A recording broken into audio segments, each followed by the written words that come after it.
जण, 120 पेक्षा जास्त आहोत, परंतु 120 जण, त्यामध्ये पवित्र मरिया होती, प्रेषित होते, शिष्य होते आणि 9 दिवस प्रार्थना करत माडीवरच्या खोलीमध्ये बसले होते. Praise the Lord. ज्या माडीवरच्या खोलीमध्ये प्रभू येशू ख्रिस्तांना शेवटचं भोजन घेतलं होतं, त्याच माडीवरच्या खोलीमध्ये. आणि 9 दिवस म्हणजे स्वर्गरोहण, प्रभू येशू ख्रिस्ताचं स्वर्गरोहणापासून पेंटेकॉस्ट पर्यंत मधले 9 दिवस. 9 दिवस म्हणजे नव्हेना. 9 दिवसांच्या प्रार्थनेला आपण नव्हेना म्हणतो. आणि बायबल मधला सगळ्यात पहिला नव्हेना बायबल मधला हा पवित्र मरियेनं, प्रेषितांनी आणि प्रभूच्या पहिल्या शिष्यांनी केलेला आहे. आणि तो नव्हेना आहे पवित्र आत्म्याचा नव्हेना, जो आपण सुद्धा आता करत आहोत. Praise the Lord. तर ते सगळे 120 जण जेव्हा जमले होते, तेव्हा असेच आपल्यासारखे पवित्र आत्म्याची वाट पाहत, त्याला आमंत्रण देत, आणि आपली आई पवित्र मरिया त्या सगळ्यांचं सांत्वन करत होती, कारण ते भ्यालेले होते. त्यांच्या गुरुला क्रुसावर ठार मारण्यात आलं होतं आणि आता त्यांचा गुरु त्यांच्याबरोबर नव्हता, तो स्वर्गात गेला होता. आणि जणू काही आम्ही आता पोरके झालो आहोत. We have become orphans. आणि आता आम्हाला कोण बघणार, आमचं काय होणार, आम्हाला सुद्धा एवढी ठार मारणार, अशा भीतीनं ते सगळेजण तिथे माडीवरच्या खोलीमध्ये बसले असताना पवित्र मरिया त्यांना धीर देत होती, त्यांचं सांत्वन करत होती. आणि संत मायकल मिखाएल त्या सगळ्यांचं संरक्षण करत होता. आणि त्या परिस्थितीमध्ये माझ्या प्रिय बंधूंनो, पेंटेकॉस्टच्या दिवशी त्यांनी पवित्र आत्म्याचा स्वीकार केला. Praise the Lord. तर तुम्ही सगळेजण भाग्यशाली आहात. हालेलुया. तुम्हाला वाटतं प्रत्येकाला की मी धन्य झालो आहे आज प्रार्थनेला येऊन? किती जणांना वाटतं? मनापासून. हा, खोटं नाही बोलायचं. मी कोपसाला जावं लागेल, फादरांना सांगावं लागेल बाहेर कोपसाला बस. मनापासून वाटतं तुम्हाला आनंद झाला आहे जिथे आल्याबद्दल? तुम्ही सगळेजण भाग्यशाली आहात. आणि आज मी तुम्हाला खात्रीनं सांगू इच्छितो की तुमच्यापैकी एक जण सुद्धा रिकाम्या हाताने घरी जाणार नाही. Amen. Amen. Praise the Lord. तर प्रिय बंधूंनो, आता संत पॉल आपल्याला काय मार्गदर्शन करत आहे ते आपण पाहणार आहोत. आणि त्यासाठी आपण जाऊया संत पॉलनं तिमोथीला पाठवलेलं दुसरं पत्र, अध्याय 1 आणि वचन 6. तिथे काय लिहिलेलं आहे ते आपण कान देऊन नीट ऐकूया. या कारणास्तव मी तुला आठवण करून देतो की देवाचे जे कृपादान माझे हात तुझ्यावर ठेवल्यामुळे तुझ्या ठाई आहे ते प्रज्वलित कर. Praise the Lord. Sant Paul तिमोथीला सांगत आहे की जेव्हा मी पहिल्यांदा तुझ्या डोक्यावर हात ठेवून प्रार्थना केली, म्हणजे यातून आपल्याला पहिला धडा कुठला मिळतो की डोक्यावर हात ठेवून प्रार्थना करणं हे बायबलमध्ये आहे. आणि अगदी पूर्वीच्या प्रेषितांपासून ही प्रथा आहे की जे ज्येष्ठ प्रेषित असत, ज्येष्ठ शिक्षक असत, जे वडीलजन असत, ते विश्वासणाऱ्यांच्या मस्तकावर हात ठेवून प्रार्थना करत असत. आणि इथे दुसरा संदेश जो आपल्याला मिळतो तो म्हणजे साक्रामेंट, पवित्र संस्कार. अनेक लोकांना साक्रामेंटावर विश्वास नाही. म्हणजे बायबलमध्ये कुठे साक्रामेंट आहे? मग हे काय आहे? डोक्यावर हात ठेवून पवित्र आत्म्यासाठी प्रार्थना करणे हा साक्रामेंट आहे. आणि कुठला साक्रामेंट आहे? आठवतं तुम्हाला कुठला साक्रामेंट आहे? दृढीकरण. Praise the Lord. दृढीकरणाच्या वेळेला काय होतं की प्रेषितांच्या जागी असलेले बिशप, पॉल आता प्रेषित आहे, जरी अखेर 12 मधला नसला तरी परमेश्वरानं परराष्ट्रीयांसाठी त्याला प्रेषित म्हणून नेमला आहे. आता स्वतः आवर्जून सांगतो की मला परमेश्वरानं प्रेषित म्हणून पाठवलेला आहे. तर एक प्रेषित म्हणजे एक बिशप, विश्वासणारा तिमोथी त्याच्या मस्तकावर हात ठेवून प्रार्थना करतो. हा दृढीकरणाचा संस्कार आहे, सॅक्रमेंट ऑफ कन्फर्मेशन. आणि पॉल त्याला म्हणतो की जेव्हा मी तुझ्या मस्तकावर हात ठेवून प्रार्थना केली त्यावेळेला तुला जे कृपादान मिळालं ते कृपादान तू प्रज्वलित कर. Praise the Lord. हालेलुया. तर इथे इंग्लिश बायबलमध्ये आपण जर वाचलं ते कृपादान या शब्दाला तिथे शब्द वापरलेला आहे gift of God. The gift of God which you have received when I prayed laying my hands on your head. कृपादान, गिफ्ट ऑफ गॉड. आणि गिफ्ट ऑफ गॉड काय आहे? पवित्र आत्मा. तर पॉल म्हणतो की मी तुझ्या मस्तकावर हात ठेवून ज्या वेळेला तुला ते कृपादान मिळाला, तुला जे पवित्र आत्मा मिळालेला आहे तो पवित्र आत्मा तू प्रज्वलित कर. Fan into flame, rekindle the fire. प्रिय बंधूंनो, पॉल आता फक्त तिमोथीशी बोलत नाही. पॉल इथे उपस्थित असलेल्या या माडीवरच्या खोलीमध्ये दिस इज अ स्पिरिच्युअल सेनॅकल. स्पिरिच्युअल सेनॅकल म्हणजे आध्यात्मिक माडीवरची खोली आहे आणि त्यावर तुम्ही विश्वास ठेवा. कारण न कळणाऱ्या आणि न पाहणाऱ्या न दिसणाऱ्या गोष्टींवर जेव्हा आपण विश्वास ठेवतो तेव्हा आपल्याला प्राप्त होतो. तर पौल आपल्या प्रत्येकाला सांगतोय की तुमच्या मस्तकावर जेव्हा हात ठेवून प्रार्थना करण्यात आली सगळ्यात प्रथम बाप्तिस्माच्या वेळेला आणि नंतर दृढीकरणाच्या वेळेला तुमच्या मस्तकावर जेव्हा हात ठेवून प्रार्थना करण्यात आली त्यावेळेला देवाचं जे कृपादान तुम्हाला प्राप्त झालेलं आहे. आपल्याला पवित्र आत्मा हा पहिल्यांदा बाप्तिस्माच्या वेळेला आणि त्यानंतर दृढीकरणाच्या वेळेला तो आपल्याला प्राप्त झालेला आहे. तर तो पवित्र आत्मा पौल म्हणतो की तुम्ही आज प्रज्वलित करा. प्रज्वलित करा म्हणजे काय? की पुन्हा जिवंत करा. तो जो अग्नी आहे आणि पौल प्रज्वलित कोणाला केलं जातं? आपण जी मेणबत्ती असते ती मेणबत्ती आपण प्रज्वलित करा. माझ्या प्रिय बंधू भगिनी, तर पवित्र आत्म्याला अग्नी म्हणून इथे पौलनं संबोधलेला आहे आणि तो पवित्र आत्म्याचा अग्नी आपण कुठे पाहिलेला आहे?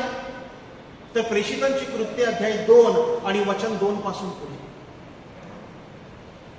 की ते सगळे 120 जण माडीवरच्या खोलीमध्ये प्रार्थना करत असताना अचानक वाऱ्यासारखा सुसाट्याचा आवाज आला, नाद झाला आणि ज्या घरात ते बसले होते ते सगळे घर हरून गेले आणि अग्नीच्या जिभा पहा, अग्नीच्या जिभा त्या एकेकावर येऊन बसल्या. Praise the Lord. दोन गोष्टी आपण ध्यानात घेतलं पाहिजे की पवित्र आत्मा त्यांच्यावर अग्नीच्या रूपाने आला म्हणजे पवित्र आत्मा आपल्या प्रत्येकाच्या अंतःकरणामध्ये अग्नी म्हणून वास करत आहे, आग म्हणून तो वास करत आहे. आणि तो पवित्र आत्मा त्यांच्यावरती जिभांसारखा. तर जीभ जी असते, माणसाची जीभ किंवा जनावरांची जीभ, जिभेतून आपल्याला वाचा मिळत असते, वाणी मिळत असते. पवित्र आत्मा अग्नीच्या जिभांसारखा त्यांच्यावर आला. एक्झॅक्टली म्हणजे बरोबर 120 जिभा तिथे उतरल्या. हे सुद्धा ध्यानात घ्या. तिथे एक सुद्धा जीभ जास्त नव्हती, एक सुद्धा जीभ कमी नव्हती. जणू काही आकाशामध्ये कोणीतरी मोजत होता की किती लोक जमली आहेत. Praise the Lord. आणि आज या क्षणाला आकाशामध्ये बसून परमेश्वराचे दूत मोजत आहेत या सेंट मायकल चर्च मध्ये किती लोक जमली आहेत. कारण तुम्हा प्रत्येकासाठी, मी मगाशी म्हटल्याप्रमाणे तुम्हा प्रत्येकासाठी आशीर्वादाचा मोठा असा प्याला आकाशामधून सोडला जाणार. 120 जणांसाठी 120 जिभा. इथे जमलेल्या प्रत्येक व्यक्तीसाठी परमेश्वर आशीर्वाद पाठवणार आणि आम्हा प्रत्येकाला स्वर्गामधील परमेश्वरानं मोजलेला आहे. तर त्या अग्नीच्या जिभा त्यांच्यावर बसल्या, त्या जिभांनी त्यांच्या जिभेला स्पर्श केला आणि ते अन्य भाषेमध्ये बोलले. Praise the Lord. Praise the Lord. ते कनेक्शन आपल्याला कळलं पाहिजे की पेंटेकॉस्टच्या दिवशी पवित्र आत्म्याचं सगळ्यात पहिलं प्रकटीकरण जे झालेलं आहे ते अन्य भाषेमध्ये झालेलं आहे. अन्य भाषा. आणि संत लूक जेव्हा प्रेषितांची कृत्ये पुस्तक लिहितात तेव्हा संत लूकनं तिथे लिहिलेलं आहे की जगातल्या सगळ्या राष्ट्रांमधील यहुदी येरुशलेम मध्ये पेंटेकॉस्टचा सण साजरा करण्यासाठी जमले होते. हा पेंटेकॉस्टचा सण जो यहुदी सण आहे, तो काही ख्रिस्ती सण नाही. तो अगोदरपासून यहुदी साजरा करत होते आणि पहिल्या पिकाचा तो सण आहे. म्हणजे पहिलं पीक जेव्हा येतं, पहिलं फळ जेव्हा येतं, तेव्हा हे पहिलं फळ घेऊन यहुदी 50व्या दिवशी येरुशलेममध्ये येऊन ते परमेश्वराला मंदिरामध्ये अर्पण करत असत आणि तो सण मोठ्या प्रमाणात साजरा करत असत. आणि त्या सणासाठी हे सगळे यहुदी जगभरातले तिथे जमले होते. त्या सगळ्यांची भाषा निराळी होती, कारण ते वेगवेगळ्या राष्ट्रांमधून आले होते. आणि आज सुद्धा जगातल्या सगळ्या लोकांची भाषा वेगळी आहे, बोली वेगळी आहे आणि एकमेकांना कळत नाही. आणि हे कधी झालं तर त्यासाठी आपण जावं लागेल उत्पत्तीच्या पुस्तकामध्ये. उत्पत्तीच्या पुस्तकामध्ये अध्याय 11 आणि हे जे घडलेलं आहे ते नोहाच्या पुराच्या नंतर घडलेलं आहे. नोहाच्या पुरामध्ये सगळी वस्ती समाप्त झाली. फक्त 6 जण वाचले होते. नोहा, त्याची पत्नी, दोघे 8 जण. नोहा, त्याची पत्नी, नोहाचे 3 मुलगे आणि त्यांच्या बायका, एवढेच जण वाचले. 8 जण. नोहाची फॅमिली, फक्त नोहाचं कुटुंब वाचलं. आणि त्या नोहाच्या कुटुंबामधून एक नवीन उत्पत्ती झाली मनुष्याची. आणि 11व्या अध्यायामध्ये उत्पत्तीमध्ये आपण वाचतो की आता ही लोक खूप वाढली होती, परंतु ह्या सगळ्या लोकांची भाषा एक होती. तर तुम्हाला कधी कधी आश्चर्य वाटलं असेल की जगामध्ये इतक्या भाषा कसल्या? तर मनुष्याची निर्मिती तर सुरुवातीपासून झाली होती. एकाच माणसापासून निर्मिती.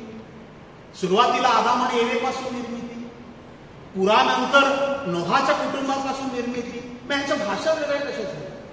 आज कोण तमिळ म्हणत आहे, कोण मल्याळी म्हणत आहे, कोण तेलुगू म्हणत आहे, कोण मराठी बोलत आहे, कोण गुजराती बोलत आहे, कोण हिंदी बोलत आहे, कोण इंग्लिश बोलत आहे, कोण जर्मन बोलत आहे, कोण स्पॅनिश बोलत आहे. ह्या भाषा वेगळ्या झाल्या कशा? कारण माणसं तर एकाच कुटुंबामधून, एकाच स्त्रोतामधून निर्माण झाली आहे. पण ते आपल्याला उत्पत्तीच्या बायबलमध्ये प्रत्येक प्रश्नाचं उत्तर आपल्याला सापडतं. परमेश्वराला पाहिलं की ही लोक सगळे एकत्र राहत आहेत, झुंडीच्या झुंडी एकत्र राहत आहेत, कारण त्यांची भाषा एक आहे, त्यांची बोली एक आहे आणि त्यांना एकमेकांपासून दूर जायचं नाही. पण परमेश्वरानं सांगितलं होतं आदामाच्या निर्मितीला उत्पत्ती 1:26 मध्ये की तू संपूर्ण सृष्टीवर राज्य कर. हे संपूर्ण सृष्टीला अधिपती म्हणून मी तुला नेमत आहे, to manage this entire creation. मग परमेश्वरानं काय केलं? परमेश्वरानं माणसाच्या भाषांमध्ये घोटाळा निर्माण केला आणि त्यांच्या भाषांमध्ये जेव्हा त्यांनी बाबेलचं बुरुज बांधण्याचा प्रयत्न केला तेव्हा बाबेलचा बुरुज कशाला? की इतका मोठा बुरुज बांधायचा, टॉवर बांधायचा की जरी आपण कुठेतरी भरकटलो पण तो बुरुज बघून आपण पुन्हा एकाच ठिकाणी जाऊ. ही माणसाची संकल्पना होती. माणसाला एकमेकांपासून दूर जायचं नव्हतं, पण परमेश्वराला माणसाला संपूर्ण जगभर पसरवायचं होतं. आणि म्हणून परमेश्वरानं त्यांच्या भाषेमध्ये घोटाळा निर्माण केला. आणि घोटाळा निर्माण झाल्यानंतर माझ्या प्रिय बंधूंनो, माणसं एकत्र राहू शकत नाही. भारताच्या स्वातंत्र्यानंतर सुद्धा भारत एक असं राष्ट्र आहे, पण शेवटी भाषांवर राज्यांची निर्मिती झाली. मल्याळी बोलणाऱ्यांचं वेगळं राज्य केरळ, तमिळ बोलणाऱ्यांचं वेगळं राज्य तमिळनाडू, मराठी बोलणाऱ्यांचं वेगळं राज्य महाराष्ट्र, गुजराती बोलणाऱ्यांचं वेगळं राष्ट्र Gujarati. On the linguistic basis स्टेट्सवर फॉल. अगदी त्याचप्रमाणे भाषांमध्ये घोटाळा झाल्यानंतर माणसं एकत्र राहतात आणि मग त्यांची पांगापांग झाली. म्हणजे भाषेमुळे माणूस एकमेकांपासून दुरावला. पण आता इथे जगातल्या निरनिराळ्या भाषा बोलणारी लोक जेरुसलेममध्ये एकत्र आलेली आहेत आणि पवित्र आत्म्याच्या सामर्थ्यानं हे प्रेषित आणि शिष्य अन्य भाषेमध्ये बोलू लागले आणि तिथे उपस्थित असलेल्या प्रत्येकाला वाटू लागलं की हा माझ्या भाषेमध्ये बोलत आहे. म्हणजे पवित्र आत्मा माझ्या प्रिय बंधू भगिनींनो आम्हा सगळ्यांना एक भाषा देतो, एक बोली देतो आणि आज पवित्र आत्म्याचा स्वीकार करणारे आपण सगळेजण त्या पवित्र आत्म्याच्या भाषेमध्ये एक आहोत, एका बोलीची माणसं आहोत, एका दिलाचे आणि एका मनाचे आपण सगळेजण आहोत आणि एका ख्रिस्ताचे आपण अवयव आहोत. हालेलुया. तर पवित्र आत्मा आपल्यामध्ये अग्नी म्हणून वास्तव करतो आणि संत पौल कोरिन्थीकरास पाठवलेलं पहिलं पत्र अध्याय 6 आणि वचन 19 आणि 20 मध्ये सांगतो की तुम्हाला ठाऊक नाही का की तुमचं शरीर पवित्र आत्म्याचं मंदिर आहे. आपलं शरीर, प्रत्येकाचं शरीर हे पवित्र आत्म्याचं मंदिर आहे आणि त्या मंदिरामध्ये देवाचा आत्मा वास करतो असं संत पौल कोरिन्थच्या मंडळीला सांगतो. आणि आता संत पौल तिमोथीला सांगतो की जेव्हा मी तुझ्या मस्तकावर हात ठेवले आणि तुला हा पवित्र आत्मा प्राप्त झाला त्याला तू प्रज्वलित कर. आपल्या प्रत्येकाला पवित्र आत्मा जो आपल्यामध्ये आहे तो प्रज्वलित करण्यासाठी आज संदेश मिळत आहे. प्रिय बंधूंनो, तिमोथी त्याच्या आपण इतिहासामध्ये जाऊया. तिमोथी हा लुस्त्र भागातला होता. संत पौलनं 3 मिशन यात्रा केल्या, the 3 missionary journeys of Saint Paul. त्यातली पहिली मिशन यात्रा त्याची गलतिया प्रांतामध्ये होती. गलतीकरास पत्र आपण वाचलेलं आहे. तर गलतिया प्रांतामध्ये जेव्हा पौल जातो तो आणि बार्नबास आणि लुस्त्र इथे आल्यानंतर पौलला दगडमार करण्यात येते. दगडमार. आणि हे जे यहुदी, कट्टर यहुदी जे पौलच्या शिक्षणावर विश्वास ठेवत नव्हते आणि विशेष करून ख्रिस्ताच्या पुनरुत्थानावर विश्वास ठेवत नव्हते आणि ख्रिस्त हा मसीहा आहे यावर विश्वास ठेवत नव्हते, त्यांनी येऊन पौलला दगडमार केली आणि पौलला त्यांनी इतकं मारलं की पौल मरून गेला आहे असं समजून त्यांनी नगराच्या बाहेर त्याला टाकून दिलं. त्याच्या पहिल्या मिशन यात्रेमध्ये हे आपण प्रेषितांची कृत्ये या पुस्तकामध्ये अध्याय 14 मध्ये वाचतो. आणि पौलला नगराच्या बाहेर मेलेल्या अवस्थेमध्ये टाकून दिल्यानंतर थोड्या वेळानंतर प्रेषित येऊन त्याच्या बरोबर जमतात, शिष्य येऊन जमतात तिथे आणि पौल पुन्हा जिवंत होतो. प्रिय बंधूंनो, पौल स्वतः सांगतो, साक्ष देतो कोरिन्थीकरास दुसरं पत्र अध्याय 12 मध्ये की मला 14 वर्षापूर्वी एक असा मनुष्य ठाऊक आहे की ज्याला 3ऱ्या स्वर्गामध्ये घेतलं गेलं होतं. तिथे पौल 2ऱ्या-3ऱ्या व्यक्तीविषयी सांगत नाही, पौल स्वतःविषयी सांगत की मी मेलो होतो आणि मी 3ऱ्या स्वर्गामध्ये गेलो जिथे परमेश्वराची उपस्थिती आहे आणि मला जे परमेश्वराचं प्रकटीकरण झालं, मी किती भाग्यशाली आहे. प्रिय बंधूंनो, हे सगळं लुस्त्रमध्ये घडलं होतं आणि लुस्त्रच्या भूमीवरती पौलचं रक्त सांडलं होतं. परंतु पौल तिथे मेला नाही, मेला होता परंतु पुन्हा जिवंत झालेला आहे. आणि त्याने या पहिल्या मिशन यात्रेमध्ये जे गलतिया प्रांतामध्ये जे प्रेषित बनवले, शिष्य बनवले, त्यामध्ये तिमोथीची आजी होती. तिमोथीची आजी जिचं नाव आहे लॉईस.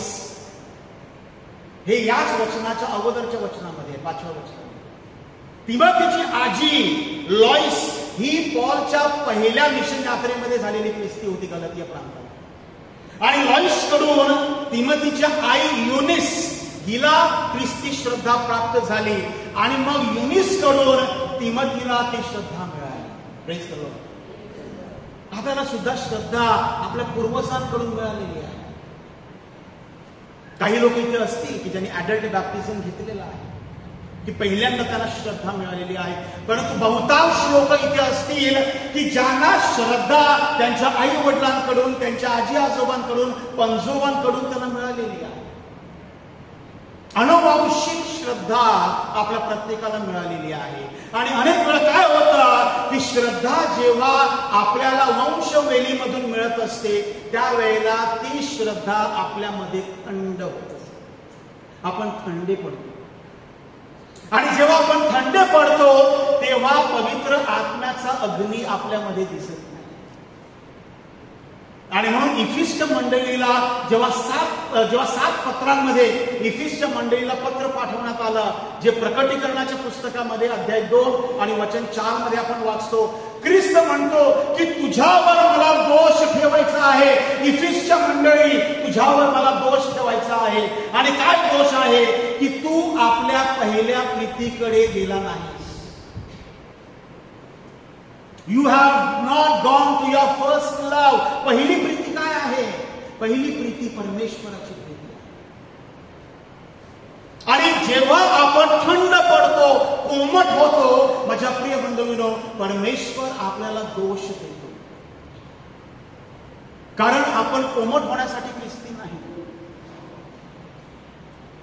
आणि तो तिमोथीद्वारे आपल्या प्रत्येकाला आज ताकीद देत आहे, सावध करत आहे की तुमच्यामध्ये जो पवित्र आत्मा आहे त्याला तुम्ही प्रज्वलित करा. आणि त्यासाठी आपण सगळेजण इथे जमलो आहोत. तर पवित्र आत्म्याला प्रज्वलित करण्यासाठी आपण काय केलं पाहिजे माझ्या प्रिय बंधूंनो, ते आता आपण पाहणार आहोत. की पवित्र आत्मा ही कुठली शक्ती नाही की तिथे चुलीमध्ये आग पेटलेली आहे आणि आपण पाणी टाकलं की ती थंड होणार, तसं नाही. पवित्र आत्मा ही व्यक्ती आहे, देव व्यक्ती आहे. आणि ह्या देव व्यक्तीला आपण विझवू शकतो, आपण खिन्न करू शकतो. कारण माझ्या प्रिय बंधूंनो, ते स्वातंत्र्य माणसाला देवानं दिलेलं आहे. तुमच्यामध्ये आणि माझ्यामध्ये ते स्वातंत्र्य आहे की आपल्या जीवनाद्वारे आपण पवित्र आत्म्याला प्रज्वलित करू शकतो आणि दुसऱ्या बाजूला आपण पवित्र आत्म्याला विझवू सुद्धा शकतो. थेसलोनिकरास पाठवलेलं पहिलं पत्र अध्याय 5 आणि वचन 19 मध्ये संत पौल सांगतात की तुम्हाला आनंदी व्हायचं आहे, सर्वदा आनंदी व्हायचं आहे, मग तुम्ही पवित्र आत्म्याला विझवू नका. Praise the Lord. तुम्ही पवित्र आत्म्याला विझवू नका. जी व्यक्ती पवित्र आत्म्याला आपल्या जीवनामधून विझवणार, प्रिय बंधूंनो, ती व्यक्ती जीवनामध्ये आनंदी होऊ शकत नाही. आणि आपण सगळेजण इथे या मंदिरामध्ये आनंदी होण्यासाठी आला.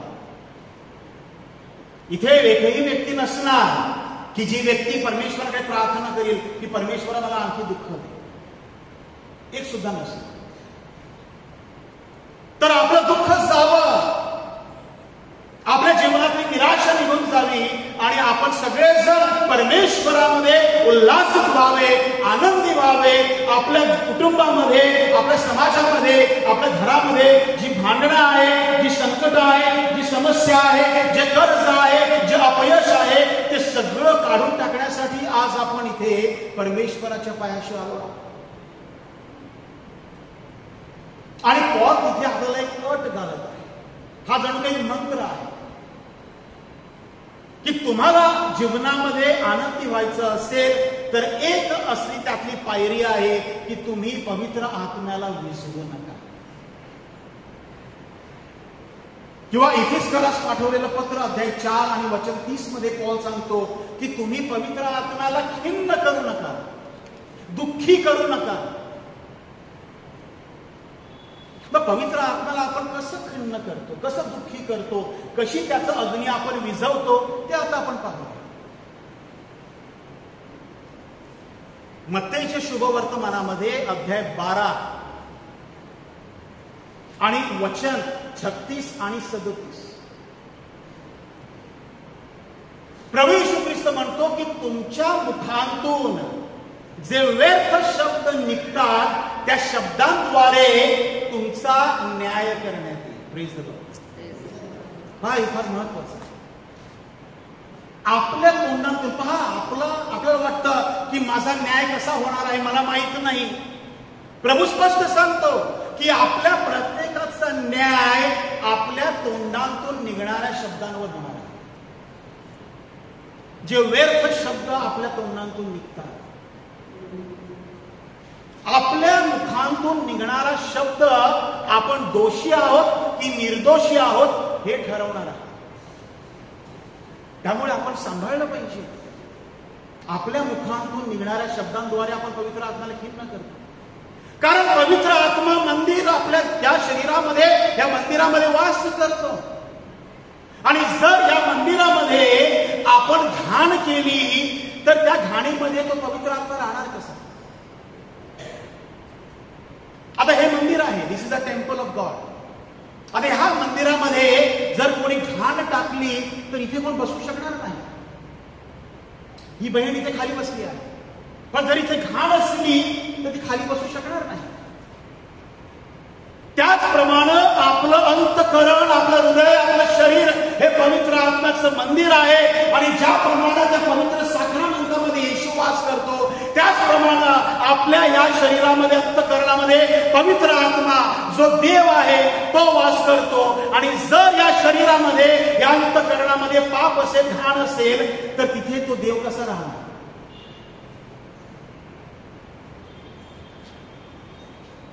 पहिला भाग, तर आपल्या शब्दांद्वारे आपण पवित्र आत्म्याला खिन्न करू शकतो. आपल्या जिभेवर आपला ताबा असला पाहिजे.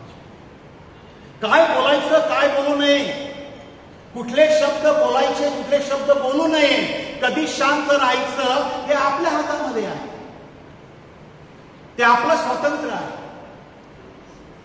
आणि म्हणून हा पहिला मुद्दा आपण ध्यानात घेतला पाहिजे. दुसरं, त्याच अध्यायामध्ये मत्तेय 12 मध्ये 31 आणि 32 मध्ये शास्त्री, परुषी आणि यहुदी हे येशू ख्रिस्तावर आरोप करत होते की तू जे चमत्कार करत आहे, तुझ्या आंधळ्यांना दृष्टी देत आहेस, तू लुल्या पाण्यानं बरं करत आहेस, तू दुष्ट शक्तींना काढत आहेस, हे सगळं तू बाल जबूलच्या सहाय्यानं करत आहेस. आता बाल जबूल कोण आहे? तर हिब्री भाषेमध्ये बाल जबूल म्हणजे सैतान. प्रभू येशू ख्रिस्तावर ते आरोप ठेवतात की तू जे चमत्कार करत आहेस आणि अद्भुत कृत्य करत आहेस ते सगळे सैतानाच्या सहाय्यानं करतो. आणि त्यावेळेला प्रभू येशूला राग येतो. प्रभू येशू त्याला सांगतो की तुम्ही मनुष्याचा पुत्र म्हणजे प्रभू येशू ख्रिस्त स्वतः, तुम्ही मनुष्याच्या पुत्राविषयी कितीही पाप करा, तुम्ही मनुष्याच्या पुत्राला कितीही शिव्या द्या, त्याच्या विरुद्ध दुर्भाषण करा, हे तिथे लिहिलेलं आहे बायबलमध्ये, जे मी बोलतोय ते. मत्तेचं शुभवर्तमान अध्याय 12 आणि वचन 31 आणि 32 मध्ये आहे की तुम्ही मनुष्याच्या पुत्राच्या विरुद्ध पाप केलं, त्याच्या विरुद्ध दुर्भाषण केलं तरी तुमच्या पापांची क्षमा होईल. पण जर तुम्ही पवित्र आत्म्याच्या विरुद्ध दुर्भाषण केलं, तुमच्या पापांची क्षमा होणार नाही, या युगात होणार नाही आणि पुढच्या युगामध्ये सुद्धा होणार नाही. म्हणजे पवित्र आत्म्याला आपण कधी दुःखी करतो, कधी खिन्न करतो, कधी विजवतो? ज्या वेळेला आपण पवित्र आत्म्याच्या विरुद्ध दुर्भाषण करतो, ज्या वेळेला आपण पवित्र आत्म्यावर विश्वास ठेवण्यासाठी कमी पडतो. माझ्या प्रिय बंधू भगिनी, आज तुम्ही सगळेजण इथे जमले आहात आणि तुम्ही पवित्र आत्म्याचा गौरव करत आहात, तुम्ही पेंटेकॉस्टची तयारी करत आहात. परंतु असे अनेक लोक आहेत की जे आम्हा सगळ्यांना हसत आहेत. बायबलमध्ये स्तोत्रकाराचा सांगतो की टाळ्या वाजवून परमेश्वराचा गौरव करा, वाद्य वाजवून परमेश्वराचा गौरव करा, झांज वाजवून परमेश्वराचा गौरव करा. ट्रम्पेट वाजवून परमेश्वराचा गौरव करा, त्याच्या नावानं तुम्ही मोठ्यानं गाणी गा, हे बायबलमध्ये स्पष्ट लिहिलेलं आहे. आणि माझ्या प्रिय बंधूंनो, असं जेव्हा आपण करतो त्यावेळेला काही लोकांना राग येतो आणि लोक नावं ठेवू लागतात. परंतु आपण जे बायबलमध्ये आहे तेच करतोय. काही वर्षांअगोदर अशा व्यक्तीला मी ऐकलेलं होतं की हल्ली आता हे पवित्र आत्म्याची दुकानं तुम्ही मांडलेली आहे, कॅरिझमॅटिक दुकानं तुम्ही मांडलेली आहे. एक ह्या पॅरिसमध्ये दुकान आहे, एक त्या पॅरिसमध्ये दुकान आहे, तिथे दुकान आहे. म्हणजे पवित्र आत्म्याच्या कार्याला दुकान म्हणणारी सुद्धा लोक या आपल्या कॅथलिक धर्मामध्ये आहेत. तो कॅथलिक व्यक्ती आणि असं विधान केल्यानंतर काही वर्षानंतर त्या माणसाची काय दुर्दशा झाली हे मी माझ्या डोळ्यांनी पाहिलं.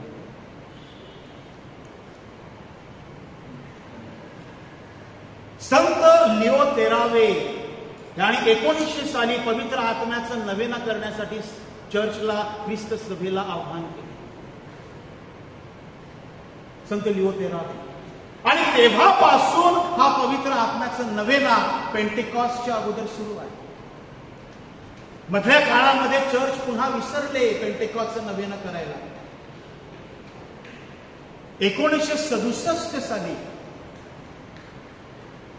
काही विद्यार्थी, कॉलेजमधले विद्यार्थी आणि त्यांचे शिक्षक हे युनिव्हर्सिटीमध्ये वीकेंड रिट्रीटसाठी, शनिवार रविवार सुट्टीचे दिवस आहे, 2 दिवसांच्या रिट्रीटसाठी एकत्र जमले असताना त्यांना पवित्र आत्म्याचा पुन्हा एकदा स्पर्श झाला.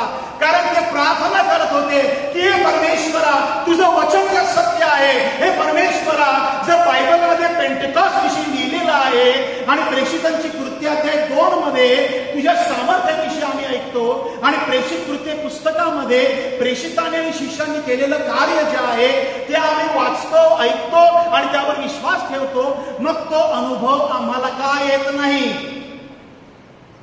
तो अनुभव आम्हाला कॅथलिक लोकांना का येत नाही? का आम्ही लोक थंड झालो आहोत? का आमच्यामध्ये ते सामर्थ्य दिसत नाही? का आमच्यामध्ये तो अग्नी दिसत नाही? आणि परमेश्वराकडे ते रडून प्रार्थना करत होते आणि त्यांना अचानक त्या चॅपलमध्ये परमेश्वराच्या सामर्थ्याचा इतका अनुभव झाला की सगळे जण तिथे चॅपलमध्ये कोसळले. आणि तिथून या पवित्र आत्म्याच्या नूतनीकरणाला सुरुवात झाली कॅथलिक चर्च.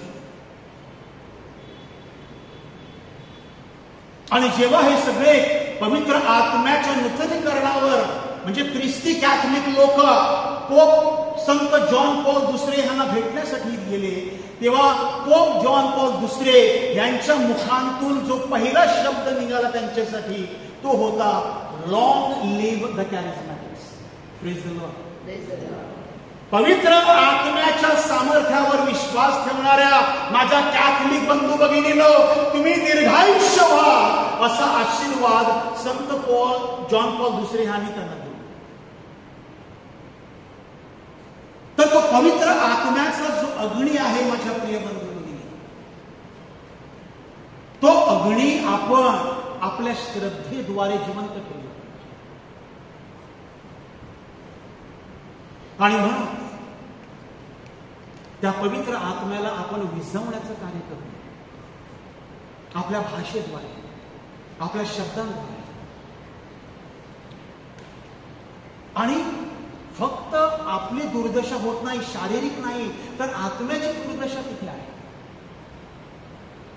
आपण कितीही फादरांकडे जाऊन संसार केले, पण जर आपण पवित्र आत्म्याच्या विरुद्ध, त्याच्या कार्याविरुद्ध, त्याच्या अस्तित्वाविषयी जर आपण दुर्भाषण केलं, आपण अविश्वास दाखवला, माझ्या प्रिय बंधूंनो, आपल्या पापांची क्षमा नाही.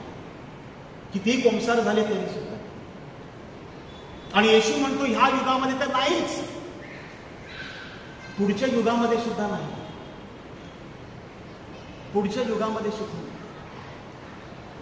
तर त्या पवित्र आत्म्याविरुद्ध आपण बोलू नये. जर आपल्याला कळत नसेल तर आपण शांत राहिलं पाहिजे. त्या पवित्र आत्म्या करण्याच्या कार्यावर आपला विश्वास पाहिजे की जे प्रभू येशू ख्रिस्तानं मार्कच्या शुभवर्तमानामध्ये अध्याय 16 आणि वचन 17 आणि 18 मध्ये सांगितलेलं आहे की प्रत्येक विश्वासणाऱ्याला सामर्थ्य प्राप्त होईल. फार समजून घ्या, प्रत्येक विश्वासणाऱ्याला सामर्थ्य प्राप्त होईल. म्हणजे तुम्हाला आणि मला ज्याने बाप्तिस्मा घेतलेला आहे, ज्यांच्या डोक्यावर बाप्तिस्माच्या वेळेला आणि दृढीकरणाच्या वेळेला तो अग्नीच्या जिभा उतरलेल्या आहेत, आपल्या प्रत्येकाला सामर्थ्य प्राप्त होईल आणि त्या सामर्थ्यानं आपण आजारी लोकांना बरे करू शकतो. त्या सामर्थ्यानं आपण दुष्ट शक्ती काढू शकतो. त्या सामर्थ्यानं आपण आंधळ्यांना दृष्टी देऊ शकतो. त्या सामर्थ्यानं माझ्या प्रिय बंधू भगिनीनो आपण परमेश्वराच्या सुवार्तेचा प्रचार करू शकतो. ज्या व्यक्तीमध्ये पवित्र आत्मा आहे त्या व्यक्तीमध्ये 3 प्रकारची दानं दिसून येतात. सगळ्यात पहिलं जे दान आहे ते यशायाच्या ग्रंथामध्ये आहे, अध्याय 11 आणि वचन 1 पासून पुढे, की ज्याला मेसियानिक गिफ्ट्स असं म्हणतात, मशियाची दानं. आणि ही मशियाची दानं ज्याला आपण वरदान सुद्धा म्हणतो, वरदान 7 वरदान आहे की ज्या वरदानांविषयी दृढीकरणाच्या प्रत्येक वर्गामध्ये आपल्या मुलांना शिकवलं जातं कॅथलिक ख्रिस्त सभेतर्फे.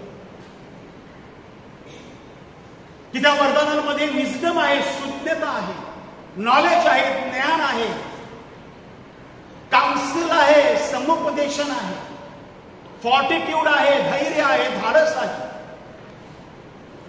तिथे पवित्रता आहे, पायथ्य आहे, देवाची भीती आहे, द रेव्हरन्स फॉर गॉड और द फिअर ऑफ गॉड. 7 अशा वरदानांबद्दल आपल्याला यशायाच्या ग्रंथामध्ये पाहायला मिळतं. आणि ही 7 वरदानं प्रत्येक ख्रिस्ती व्यक्तीमध्ये असायला पाहिजेत जर त्या व्यक्तीमध्ये पवित्र आत्मा असेल तर.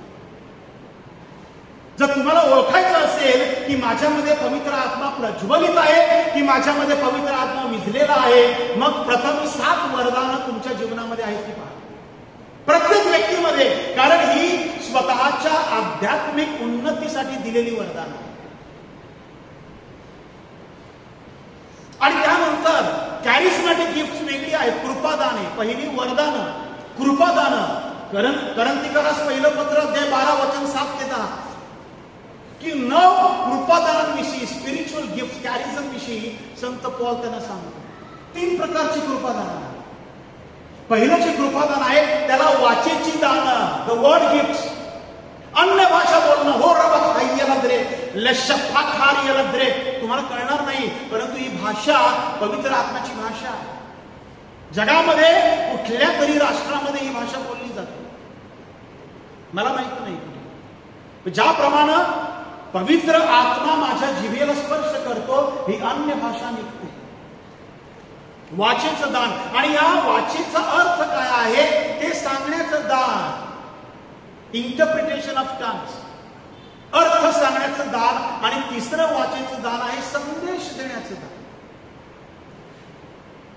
त्यानंतर प्रकटीकरणाची 3 दानं आहेत त्याचमध्ये, कॅरिस्मॅटिक गिफ्ट्स मध्ये, की प्रकटीकरण, परमेश्वर ज्ञान देतो. कुठलं ज्ञान?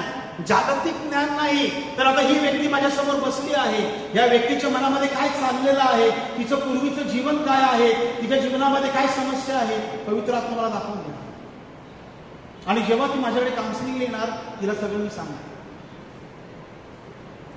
द गिफ्ट ऑफ नॉलेज, त्याच्याबरोबर the gift of wisdom. Marathi भाषेमध्ये तिथे भाषांतर विद्या आहे, विद्या नाही, ते चुकीचं भाषण आहे, ते शहाणपण आहे, प्रज्ञा आहे. की जे विजडम तिच्याशी बोलताना तिला काय सांगायचं हे मला कळलं पाहिजे, नाहीतर माझ्या चुकीच्या सल्ल्यानं तिच्या कुटुंबामध्ये शांती येण्यापेक्षा प्रॉब्लेम येऊ शकतो. तर ते प्रज्ञेचं दान, गिफ्ट ऑफ विजडम. आणि त्यानंतर आत्मे ओळखण्याचं दान, आत्मे पारखण्याचं दान, की ही व्यक्ती माझ्या समोर जी बसली आहे ही पवित्र आत्म्याची व्यक्ती आहे की सैतानाची व्यक्ती आहे, या व्यक्तीमध्ये ख्रिस्ताचा आत्मा आहे की सैतानाचा आत्मा आहे, हे आत्मे ओळखण्याचं दान. हे सगळं सुपर नॅचरल आहे, अनैसर्गिक आहे. पण जी लोक पवित्र आत्म्याच्या या दानावर विश्वास ठेवत नाही आणि त्यावर भाषण करतात, ती लोक दुर्भाषण करतात, पवित्र आत्म्याचा अपमान करतात आणि त्यांच्या जीवनामध्ये पवित्र आत्मा विझलेला असतो. कारण हे सगळं देवाचा शब्द आहे आणि हे सगळं प्रेषितांच्या कृत्यामध्ये आपण पाहिलेलं आहे. हे सगळं प्रभू येशूच्या प्रेषित कार्यामध्ये आपण पाहिलेलं आहे. आणि तिसरं जे दान आहे, तिसऱ्या प्रकारचं दान, त्याला सामर्थ्याचं दान असं म्हणतात, पॉवर गिफ्ट. आणि पॉवर गिफ्ट म्हणजे काय की आरोग्य दान. हात ठेवला, प्रार्थना केली, ही व्यक्ती बरी होणार येशूच्या नावाने, त्या व्यक्तीच्या सामर्थ्यानं नाही, प्रभू येशू ख्रिस्ताच्या पवित्र नावाने. चमत्कार, आंधळ्यांना दृष्टी मिळणं, लुले पांगळे. नुसतं इथे पॉलला दगडमार करण्यात आली, त्या अगोदर पॉलने एका लुल्या पांगळ्या माणसाला बरं केलं आणि विश्वासाचं दान. तर अशा प्रकारे ही 9 कृपादाने आहेत. आणि त्यानंतर इफिस्करास पत्र अध्याय 4 आणि वचन 11 मध्ये आपल्याला पाचारणाची दानं आहेत. पाचारणाचं दान, कोणाला प्रेषित होण्यासाठी पाचारण आहे, कोणाला संदेश होण्याचं पाचारण आहे, कोणाला सुवार्थिक होण्याचं पाचारण आहे, कोणाला पाळक होण्याचं पाचारण आहे आणि कोणाला शिक्षक होण्याचं पाचारण आहे. 5 पाचारणाच्या दानांविषयी. तर हे सगळी जी दानं आहेत माझ्या प्रिय बंधू भगिनींनो, ती जेव्हा आपल्या जीवनामध्ये दिसतात तेव्हा त्याला आपण कृपादाने असं म्हणतो. आणि कृपादान जो पवित्र आत्मा आहे त्याच्या उपस्थितीचं आणि आपल्या जीवनामध्ये त्याच्या अस्तित्वाचं ते चिन्ह आहे. पेंटेकॉस्टच्या दिवशी पेत्रावर 3 जिव्हा उतरले नाही. पेंटेकॉस्टच्या दिवशी पवित्र मरीवर 5 जिव्हा उतरले नाही.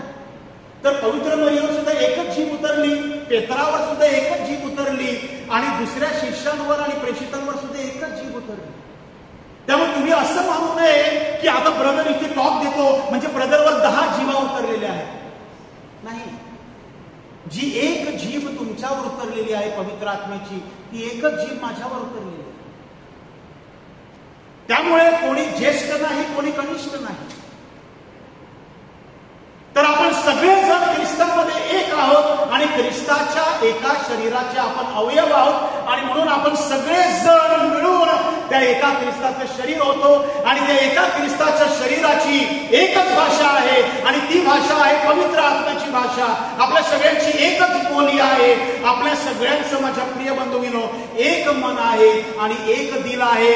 की ज्या लोकांना उत्पत्तीमध्ये परमेश्वरानं विखुरलेले होते त्या सगळ्या पृथ्वीला परमेश्वरानं पेंटेकॉस्टच्या दिवशी गोळा केलेला आहे एका ख्रिस्तामध्ये.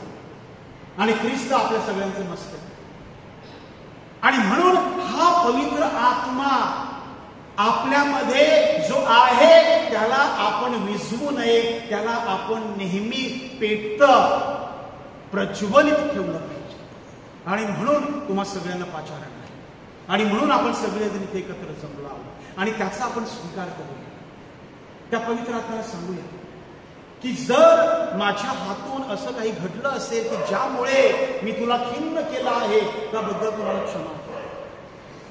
आणि महत्वाचं म्हणजे आपण स्वतःला परमेश्वराच्या कार्यासाठी उपलब्ध केलं पाहिजे. कारण सांगायची नाही, मला क्लासला जायचं आहे, मला माझ्या मुलांना सांभाळायचं आहे, मला माझ्या नातवंडांना सांभाळायचं आहे, मी कसं जाणार परमेश्वराचं वचन ऐकण्यासाठी, मी कसं जाणार परमेश्वराची सुवार्ता देण्यासाठी. प्रिय बंधूंनो, कारण येत राहतील, मार्गामध्ये अडथळे येत राहतील, परंतु देवाच्या सहाय्यानं, प्रार्थनेनं, बायबलच्या वाचनाद्वारे, साक्रमेंटांद्वारे ख्रिस्त सभेला आपण ओबिडियंट असलं पाहिजे. ख्रिस्त सभेचं आपण ऐकलं पाहिजे. आज्ञाधारकपणा फार महत्वाचा आहे. कारण अदर नाही तर आपण फक्त टीका करत राहतो, हा हे करत नाही, तो ते करत नाही. आपण आपले शब्द सांभाळले. आणि म्हणून ह्या क्षणाला शांतपणे बसलेलो असताना आपला ठाऊक आहे की आपल्यासाठी परमेश्वरानं सामर्थ्य वरती राखून ठेवलेलं आहे आणि ते सामर्थ्य आता उतरायला सुरुवात झालेली आहे. इथे अनेक जणांना त्याचा अनुभव येत आहे. त्यांच्या मनामध्ये शांती येत आहे. सकाळपासून थोडेसे त्रासलेले होते, मन खिन्न होतं, दुःखी होतं, मन घराकडे लागलं होतं, परंतु आता शांत झाले आहे. अनेकांना इथे त्यांच्या अंतःकरणामध्ये त्यांच्या पापाची जाणीव पवित्र आत्म्याने करून दिलेली आहे. आणि ज्या व्यक्ती आहेत त्यांना ठाऊक आहे मी कोणाविषयी बोलतो. त्यांच्या अंतःकरणामध्ये पापाची जाणीव प्रभू करून देत आहे. प्रभू त्यांना सांगत आहे की आपल्याला शुद्ध व्हायचं आहे. प्रभू सांगत आहे की तू माझ्यावर विश्वास ठेवला पाहिजे. पवित्र आत्म्याच्या ह्या प्रकटीकरणावरती विश्वास ठेवला पाहिजे. पवित्र आत्मा जे कार्य करत आहे त्यावर विश्वास ठेवला पाहिजे. आपण शांत होऊया, डोळे बंद करूया.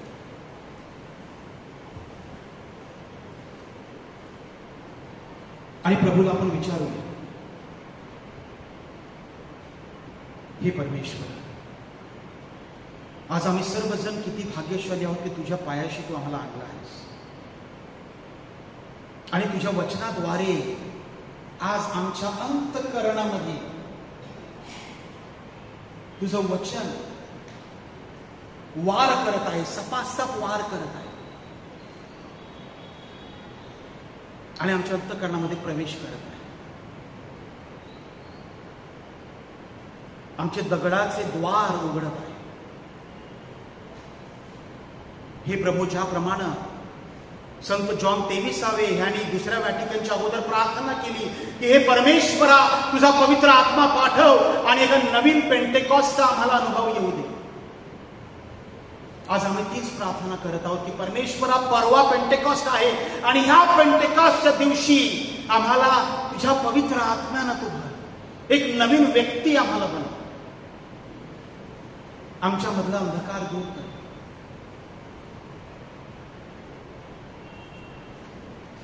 तुझी ज्योत पुन्हा प्रज्वलित करण्यासाठी आम्हाला सहाय्य. पिता, ही प्रार्थना आम्ही तुला प्रभू येशू ख्रिस्ताच्या पवित्र नावाने करतो. Praise the Lord, hallelujah. प्रभूचा गौरव असो आता आणि सदा सर्वदा. जोरात टाळ्या वाजवून आपण पवित्र आत्म्याला धन्यवाद देऊ.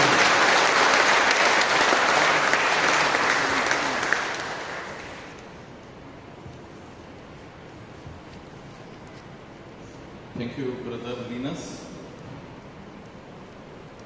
आपण ऐकलेलं आहे की ज्योत पुन्हा प्रज्वलित ठेवा, 2 तिमोथी 1:6.